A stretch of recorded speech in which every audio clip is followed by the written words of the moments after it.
കൊച്ചാപ്പോയി കൊച്ചാപ്പ കൊച്ചാപ്പോയി. ആ ആരാണ്ട് ഈ കിടന്നാലറിഞ്ഞത്? ആ നീയാടാ. എന്താടാ എടാ കാര്യം? എന്താണ് കാര്യം? കൊച്ചാപ്പ പറഞ്ഞിട്ടില്ലേ 5-6 ലക്ഷം രൂപ ഇറക്കി അറിയാൻ പറ്റാത്ത ബിസിനസ് ചെയ്ത് പൊട്ടിപ്പൊള്ളി നാറാണ് കല്ലെടുത്ത് മനുഷ്യൻ മനസ്സുമായിട്ട് ഉറങ്ങാൻ പറ്റാത്ത കൊച്ചാപ്പ. പതുക്കെ പറ, അകത്ത് കുഞ്ഞുമുണ്ട്. കുഞ്ഞുമേട്ട അതിലും വലിയ വിഷയം നടക്കുക. ഞാൻ പറയാം, നീ നടക്കാട്.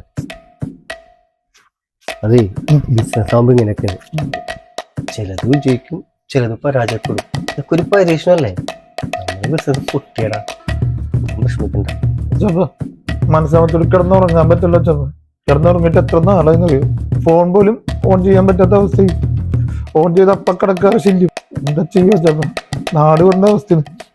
ഇനി കടം പേടിക്കാൻ ഒരുത്തനും കൂടി നാട്ടിലുള്ളൂ. അവൻ്റെ എന്തെങ്കിലും പേടിച്ച് നാട് വരണം. കാശ് കൂടുതൽ ചാപ്പിന്റെ കൂടെ കടം പേടിച്ച് മൂടിൻ്റെ നാട് വിട്ട് പോകാനും കൂടെ. നീ എന്താണ്ടാ ആലോചിക്കുന്നത്? ഏയ് ഒന്നുമില്ല, വാ നമുക്ക് എൻ്റെ അടുത്തേക്ക് പോവാ.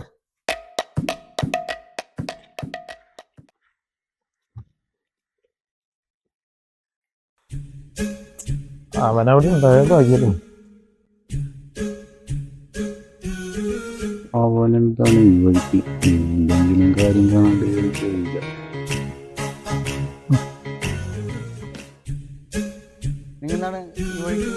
എടാ ഒന്നെ കാണാനും കുറച്ച് പൈസ അത്യാവശ്യം ഉണ്ടായിരുന്നു. അതിനും കൂടിയാണ് വന്നത്.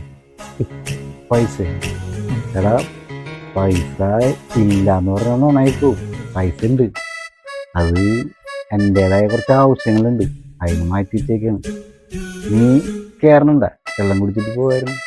ഇല്ലടാ തൽക്കാലം വേണ്ട, 3-4 സ്ഥലത്ത് കയറാനുണ്ട്. ശരി എന്നാ കാണാം. പൈസക്ക് ആവശ്യമായപ്പോ അന്വേഷിച്ചു വന്നേക്കാണ്. പാടില്ലാണ്ട് നടന്നപ്പോ തിരിഞ്ഞില്ല. ഏതാണ്ട് ദരിദ്രവാസി 10 രൂപ പോലും എടുക്കാനില്ല. ഇതാണോ നിന്റെ കൂട്ടുകാരൻ? 10 രൂപ പോലും എടുക്കാനില്ലാത്ത ഈ കൊച്ചാപ്പ നീ പറയണത്. ഞാനൊരു ഐഡിയ പറഞ്ഞേ, നമുക്കൊരു കാര്യം ചെയ്യാം. ബൈപ്പാസിൽ പോവാം. അവിടെ കുറെ കണ്ടെയ്നർ എത്തിയിട്ടുണ്ട്. ഏതിലും കയറി പോവാം. ആകുമ്പോ കാശും കൊടുക്കണ്ട. അത് നല്ലൊരു ഐഡിയ അല്ലോ ചേട്ടാ. കൊള്ളാല്. ഇതൊക്കെ എന്ത് ആവശ്യത്തിനല്ലേ വേണ്ടു.